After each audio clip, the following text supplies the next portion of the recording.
Hello and welcome to the Wheel of Crime Podcast, the podcast where two ladies play games, shout profanities, and laugh way too often. Also, this podcast does cover topics of sensitive nature, and as such, listener discretion is advised.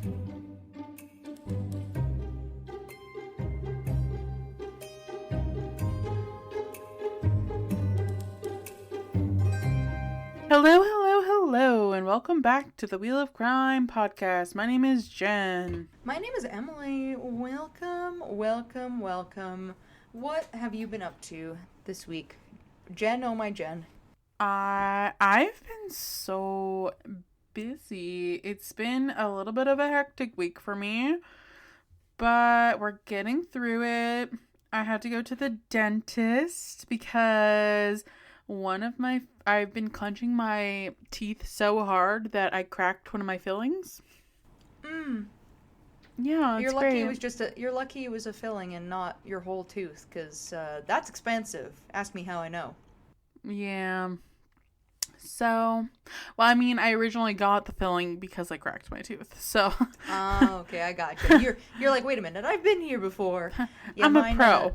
Mine was not a filling fixable event, just because it's a stress fracture, and yeah, it's like you said, it just is. It's a big problem. Us stressy girls. So my dentist was like, "You're gonna wear a mouth guard?" Yes, and I was like, "I guess so."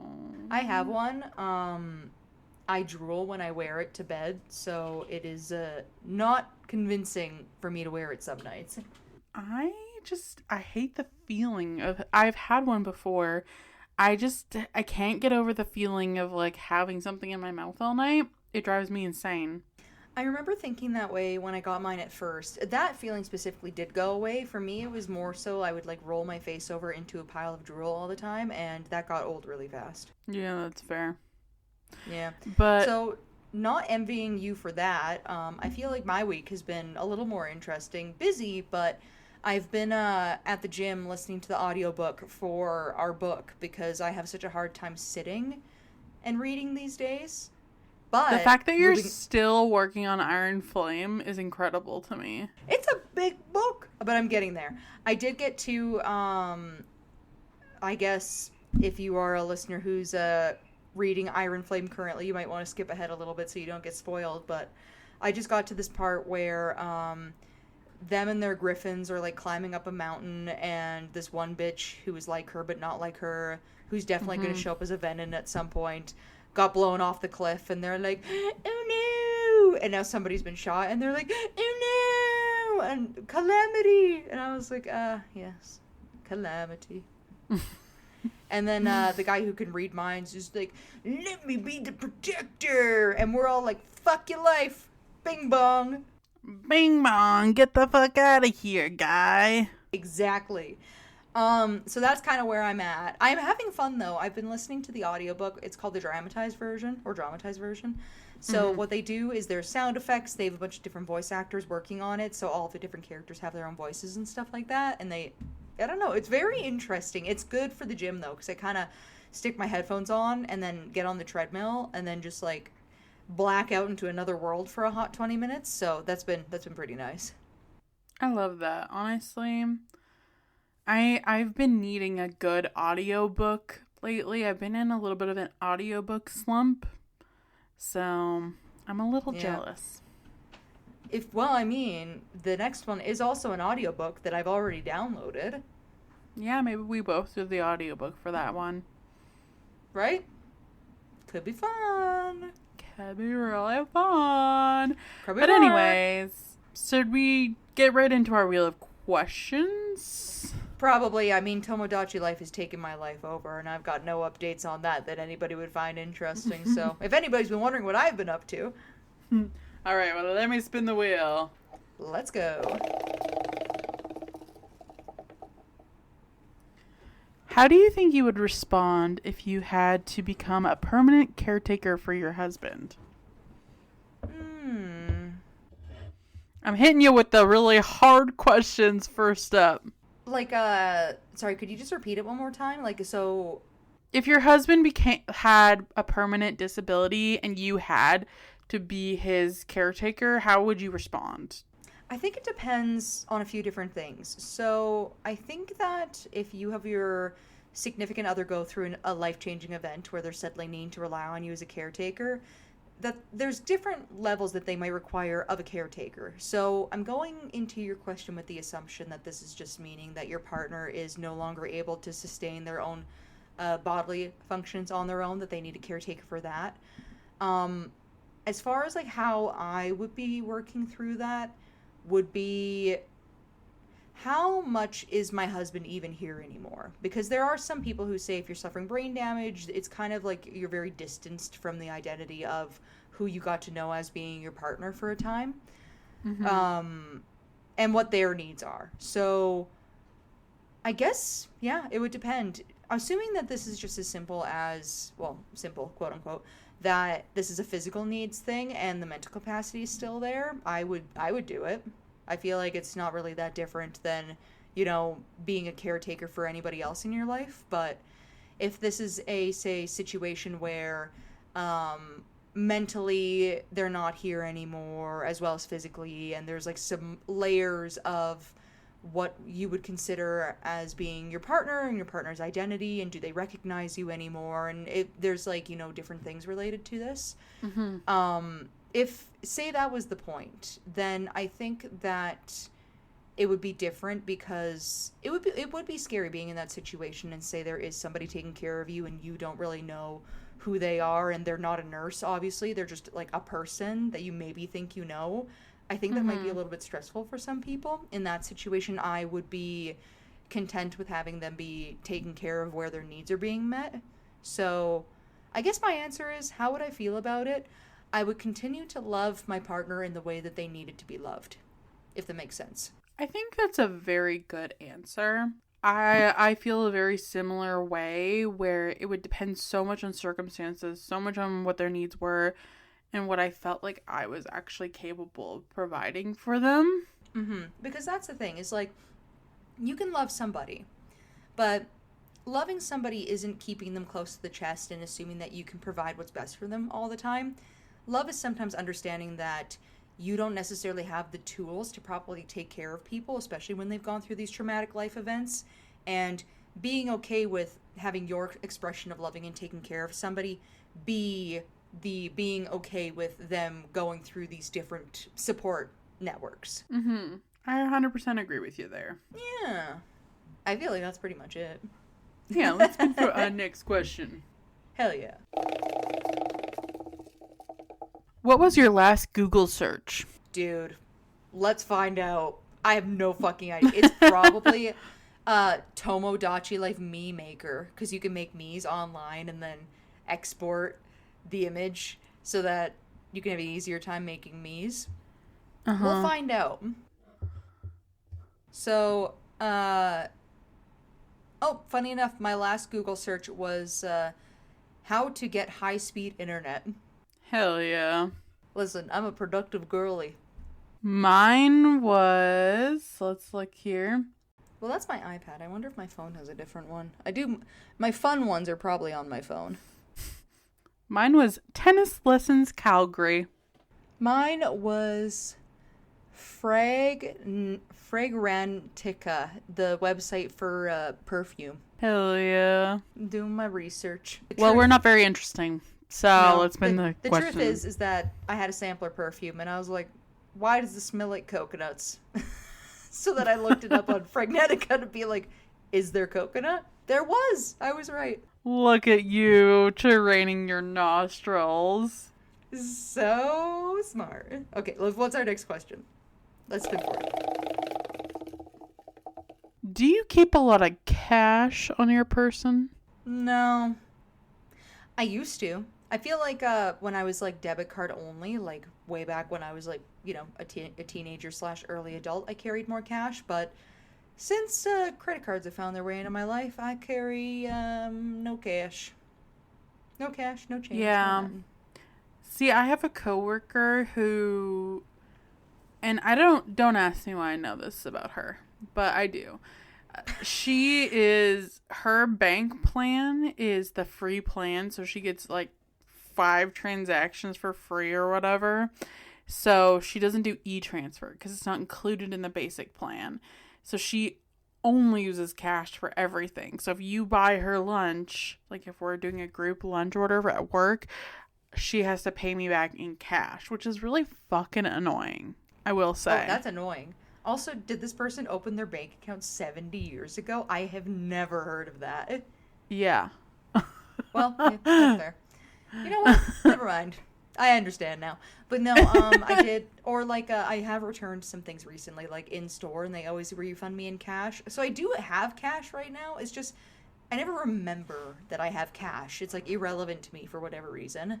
See, when I get cash, like when someone pays me back in cash, that money is kind of in this weird nebulous zone where I'm like, when I spend it, it doesn't count as real money. It's free. See, I feel that way with, like, I just recently paid a deposit on something that ended up not being that expensive. Like, it was like $500. And then the actual cost ended up being like $420. So then I got back $80, and I was like, oh my God, I can't believe I came here and you gave me money. Hell yeah.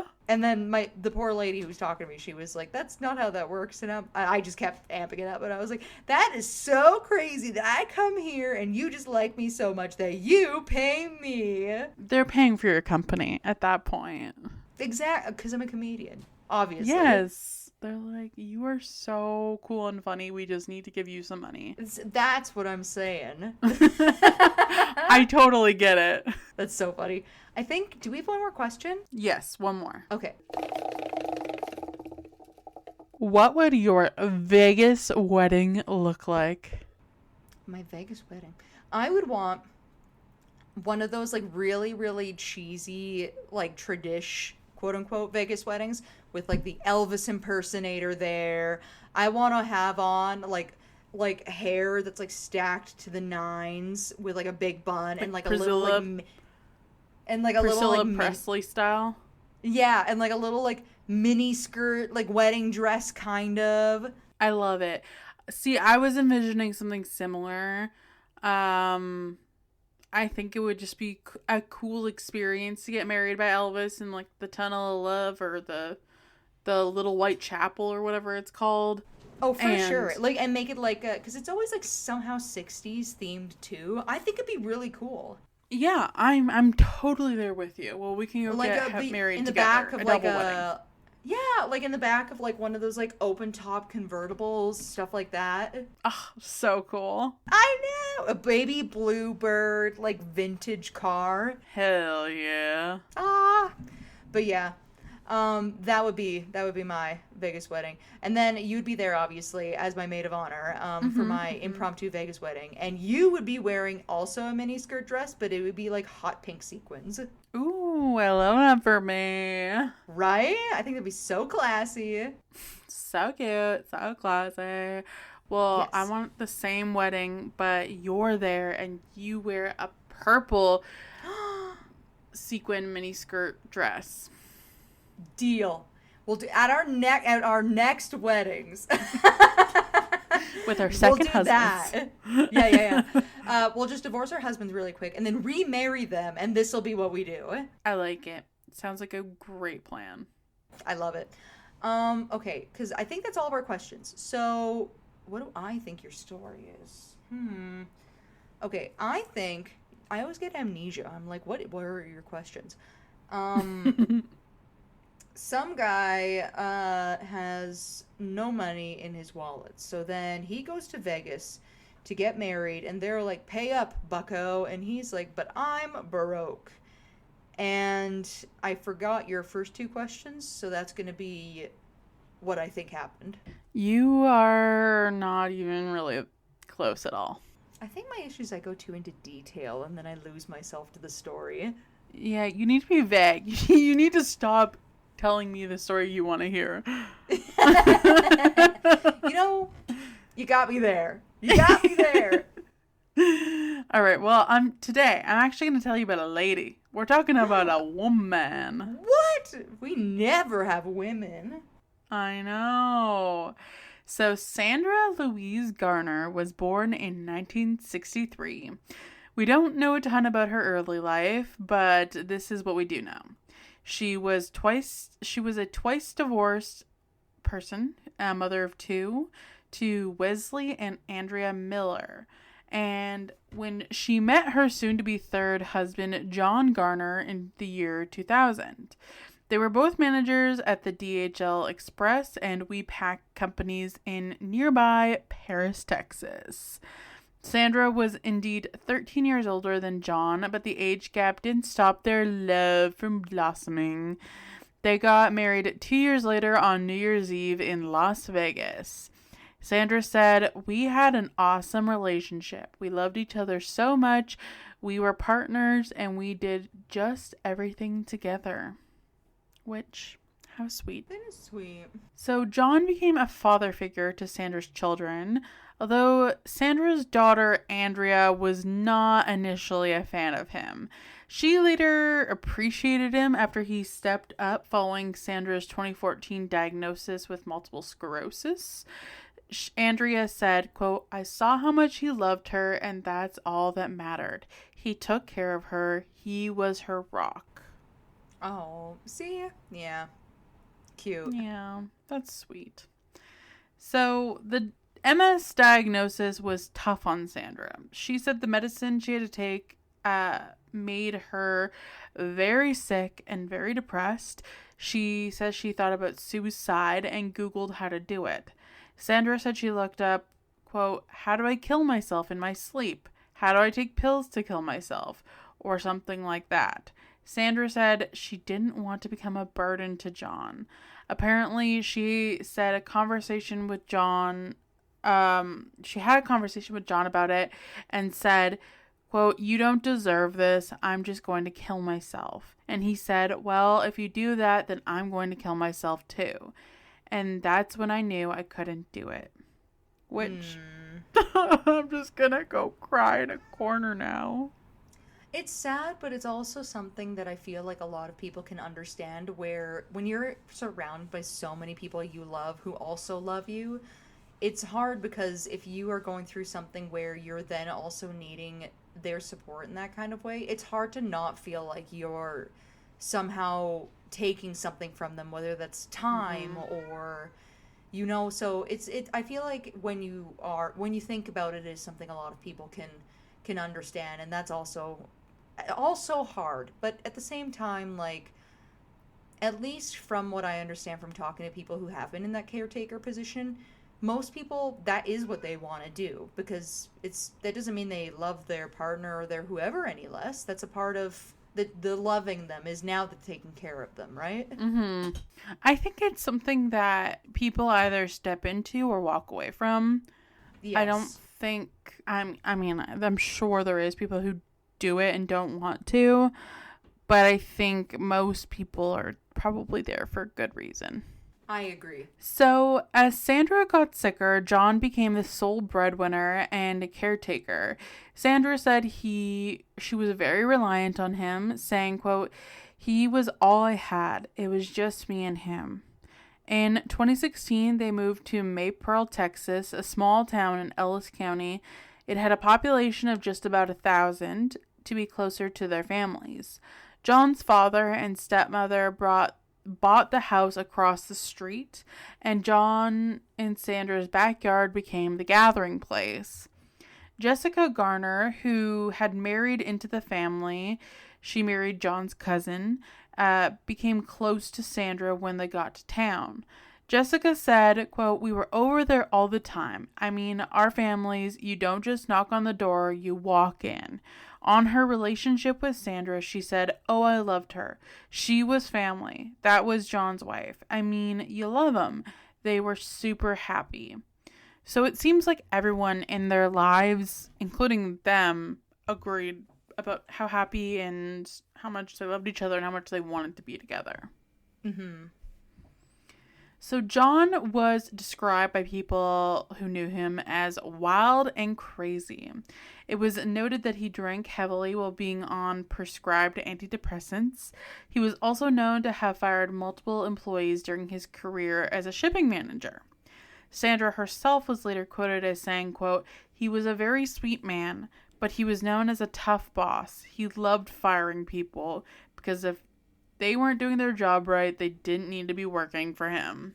Which sounds like a nightmare, honestly. Yeah, it sounds like somebody who's maybe a little short on patience.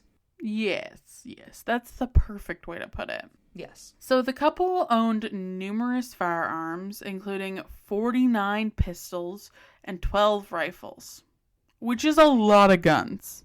Like, that's an insane amount of guns. It is. Well, for us, especially as Canadians. Weirdly enough, I did have some relatives of mine that lived in America for a bit. That's allegedly super common. If you're an American listener and you have your thoughts on this, I'm very curious. But from what I was talked about with my relatives, they mentioned that's most hobbyists have somewhere between 50 to 100 guns. That's crazy. Which to me feels like a lot. Even like, I feel like more than 2 feels like a lot to me. 1 feels like a lot. I don't know, but that's just me. No, because I'm in my brain, I'm like, oh yeah, like 1, maybe if you're like living out in the countryside, or maybe a second one in case the first one doesn't work. Beyond that, I'm like, I don't know, like, what do you need them all for? to look at and shine and whisper sweet nothings to, I guess. Apparently. So all these guns were kept throughout the house. By 2018, Sandra and John had been married for nearly 2 decades. In the early morning hours of January 2nd, 2018, Sandra called 911 and reported that an intruder had entered their home and shot her husband. She said she woke up just hours after the couple had celebrated their 18th wedding anniversary to gunshots going off and, get ready, a naked man wearing a face mask. That's the scariest thing I've ever heard of in my life. If I woke up to gunshots and there is a miscellaneous and naked man with a face mask running around, I would be shitting my pants. That's heinous. I think I would just go back to bed and pretend to ignore it. You're like, oh yeah, this is a, what's it called? Not a paranormal demon, a sleep paralysis demon. You're like, oh yeah, that's a sleep paralysis demon for sure. I'm going back to sleep. Good night. See you later. Like, oh, I did take too much melatonin. Not melatonin. What's the cold medication? Benadryl. I took way too much Benadryl. You're right. It's time for me to go back to sleep.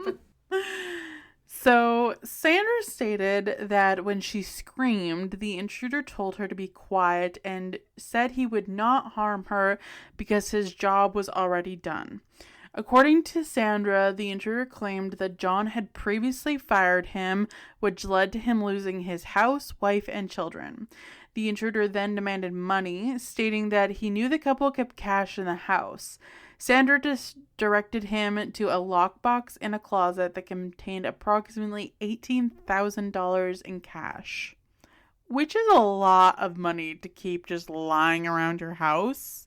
Yeah, I feel like also I'm getting an idea of the age demographic because I've noticed that folks our age, even I would say these days 40 and younger, don't really keep safes full of money and stuff. Maybe documents, but not like cash. Maybe? I don't know. Nobody I know that they talked about, I guess. I have max $100 on me. That's it. Like ever. I don't keep cash like that around my house. Me too. And I probably have $100 cash and only 20 of it is in my wallet. Yeah, the rest of it's 80 is like somewhere. A bookmark, maybe, or like in the cutlery drawer somewhere. I don't know what happens. It's all in change and nickels, probably. Oh, it's definitely all in nickels. It has to be. For God knows why. But before leaving, the intruder instructed her to count to 100 before calling the police and warned her that if he heard sirens, he would return and kill her. Sandra complied and then called 911. On the call to 911, Sandra said to the dispatcher, quote, "There was a man in here and he shot him. Please help me." When deputies from Ellis County Sheriff's Office arrived, they found John in bed with a fatal gunshot wound to the head. He was pronounced dead at the scene. Police checked in the house for the gunman but didn't find anyone. With every moment captured on police body cam, Sandra walked investigators through their home. She said, quote, I knew I had to stay kind of calm to be able to tell them everything that happened, referring to her interactions with the police. This sense of calmness, however, is something that investigators noted as unusual. Given the circumstances, Sandra later recounted the same version of events multiple times without changing her account, which I think is important to note. Yeah, I think with strange stories that the police are usually keeping their one evil eye on, it's usually when people keep changing things, they're like, no, see, I said that, but actually. Mm-hmm. So during the search of the residence, investigators determined that one revolver belonging to Sandra was missing. They examined her electronic devices and discovered that 4 days before the murder, someone using her iPad looked up, quote, how to kill somebody in their sleep, and clicked on a link titled 16 Ways to Kill Somebody and Not Get Caught. Which is pretty incriminating. I know who's writing this. I feel like if that's your goal and you're like, how do I kill somebody? And there's articles, those are all traps. Those were made by the police being like, who's gonna click on this today? Yes. Take the bait. Take it. That is so weird. All right.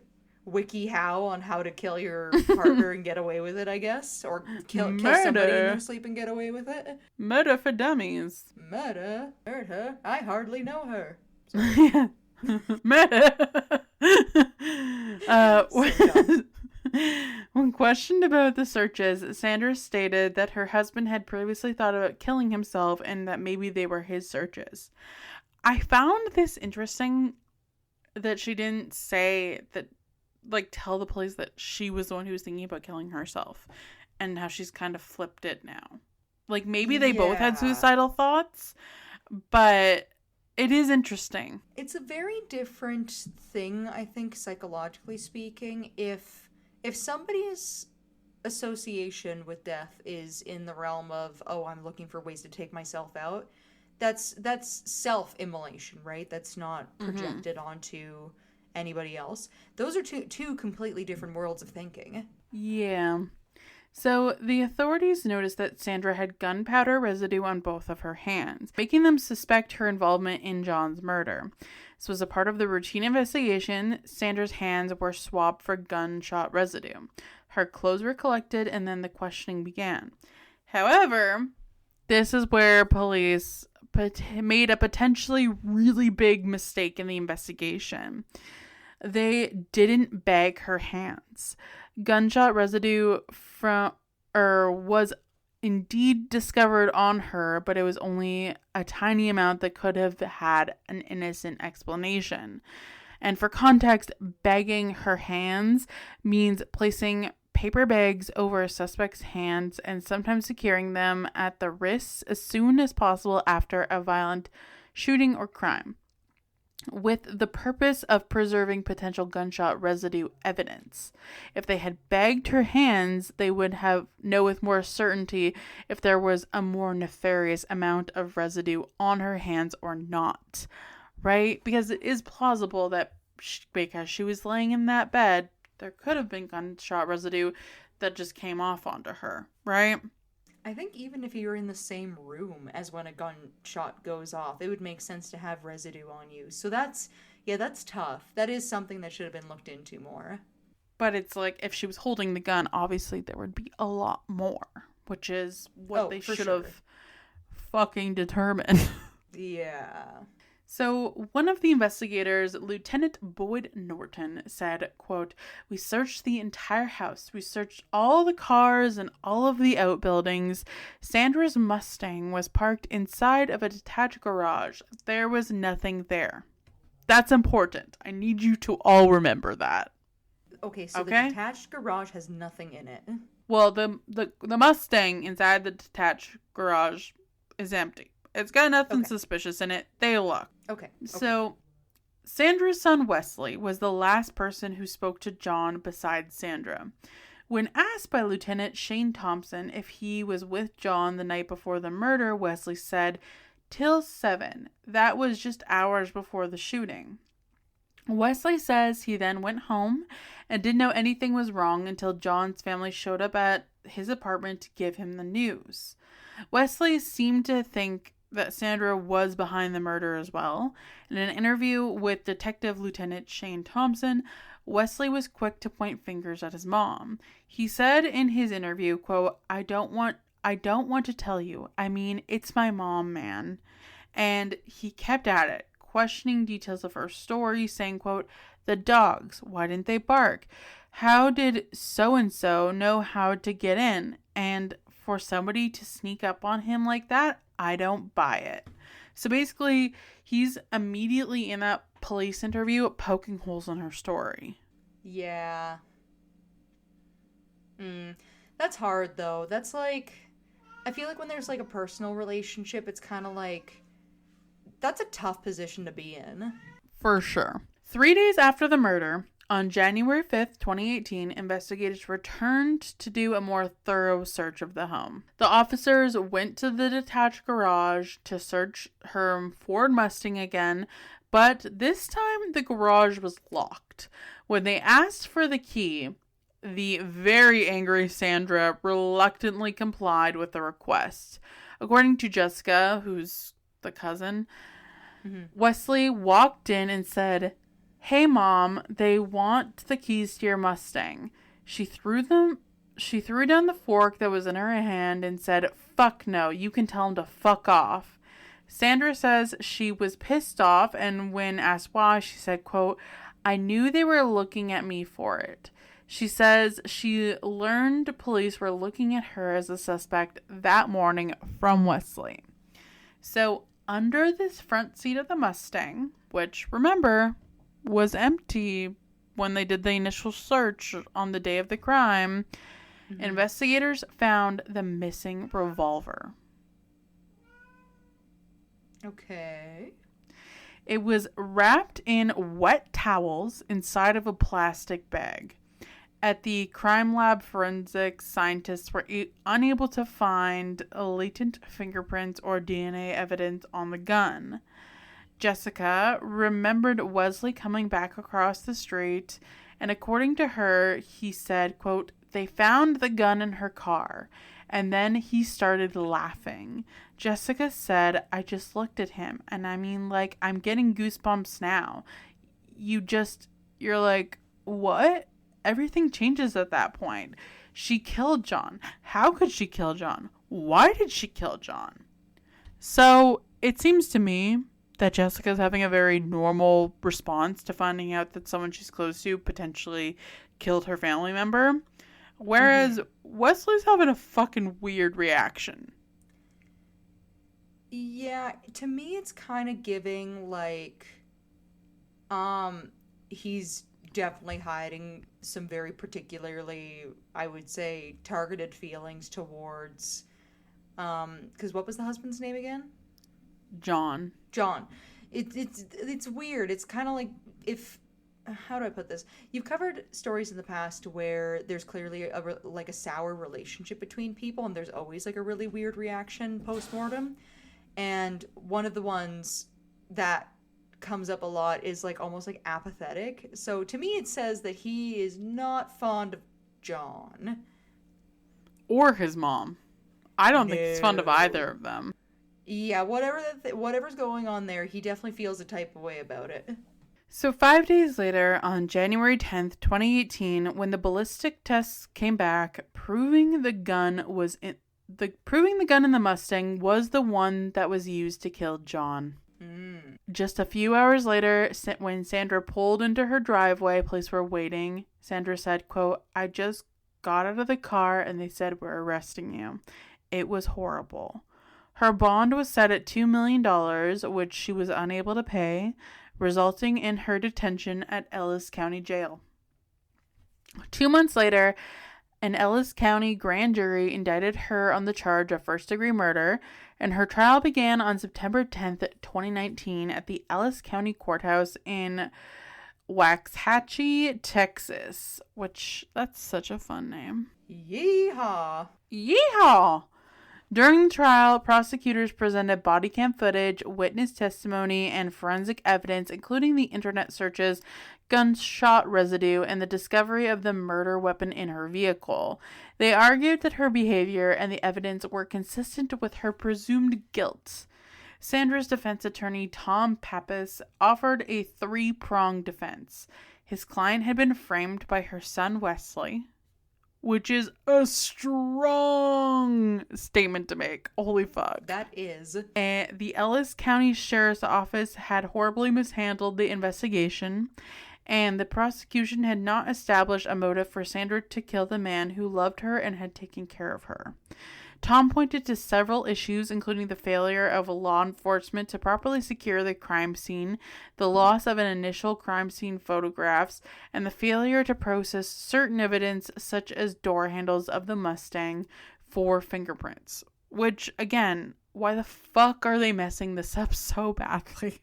I just don't understand how the police could make such a stupid mistake, like not fingerprinting the fucking door handle of the car where the murder weapon was found.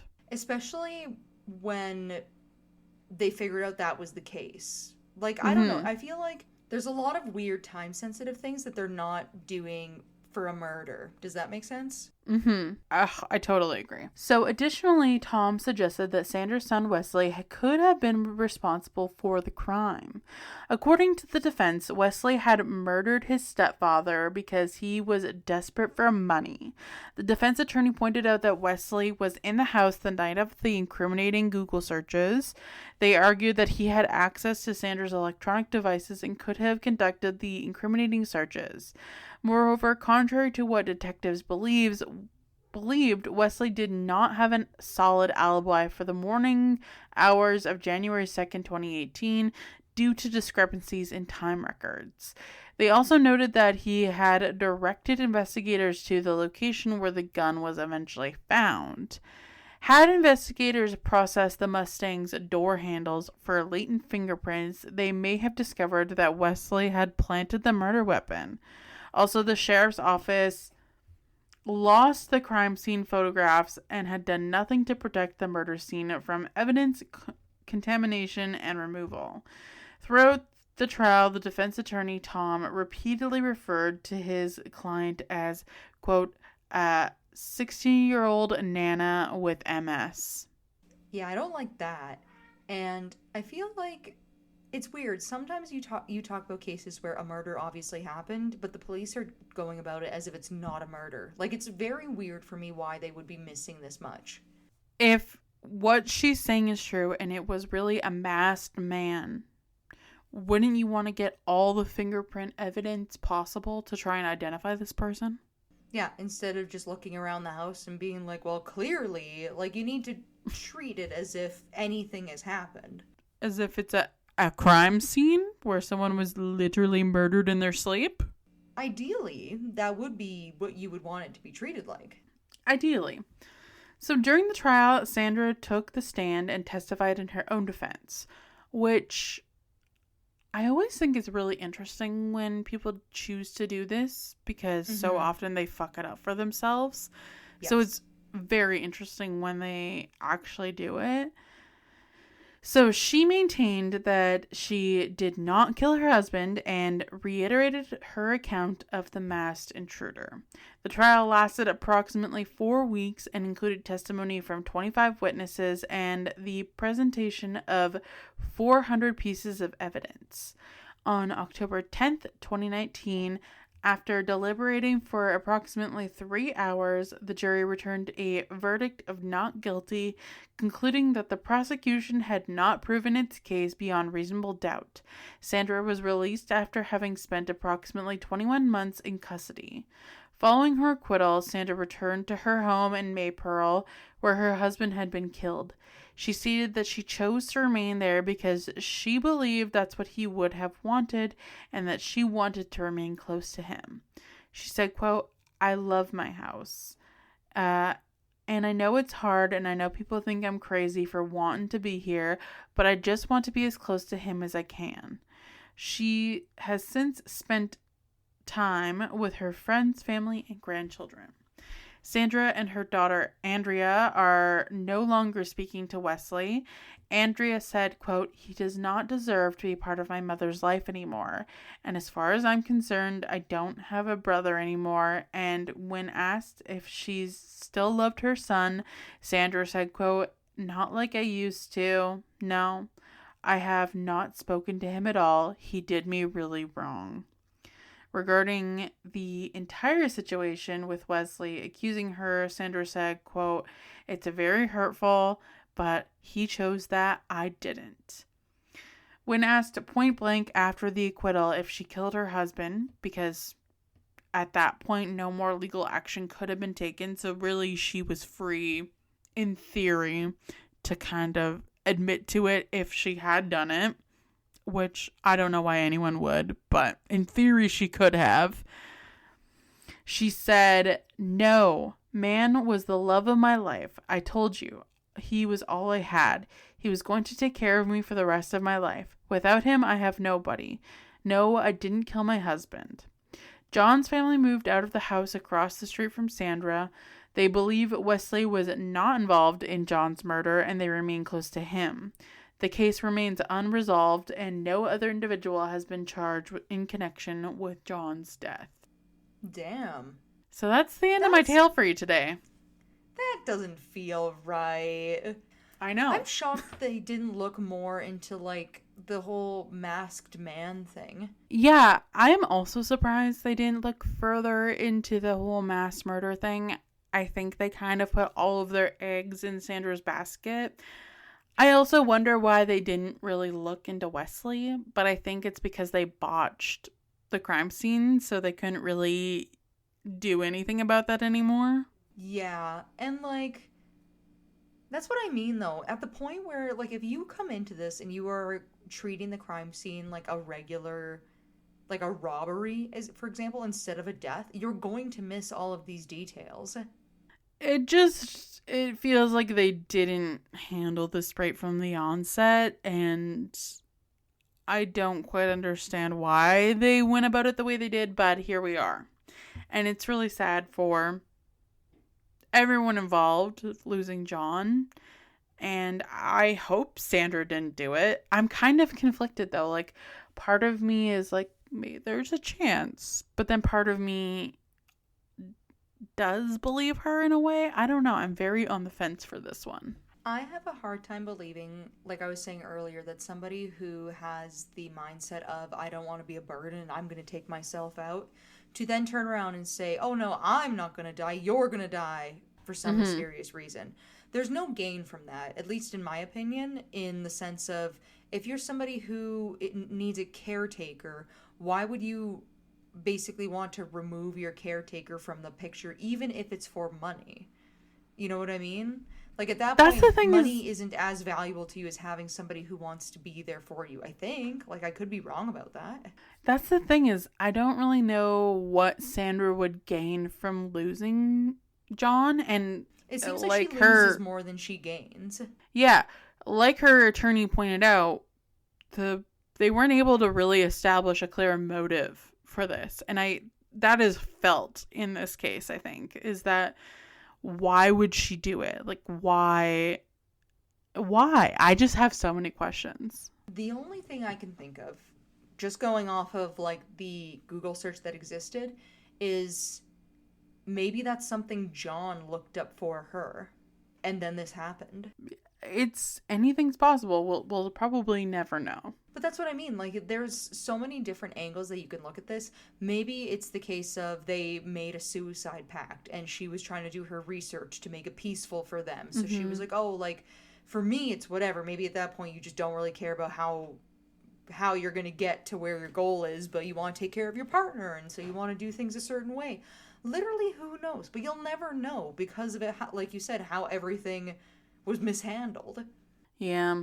I do find Wesley's behavior very strange. Definitely. I think like I said earlier, there's a certain type of apathy that's associated with certain people when it comes to crimes like this, and how you can read into a little bit their feelings on the victim/suspects.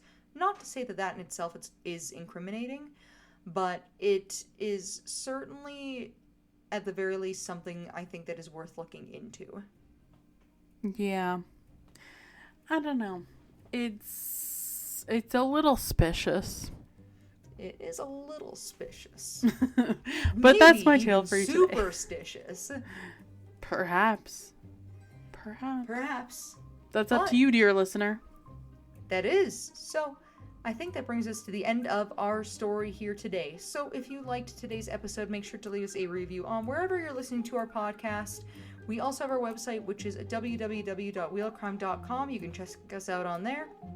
We have our Patreon, which is wheelcrime at Patreon. We have our email, which is wheelofcrime@gmail.com. And we have our social media, which is on Facebook, X, Instagram, and TikTok, all at Wheel of Crime.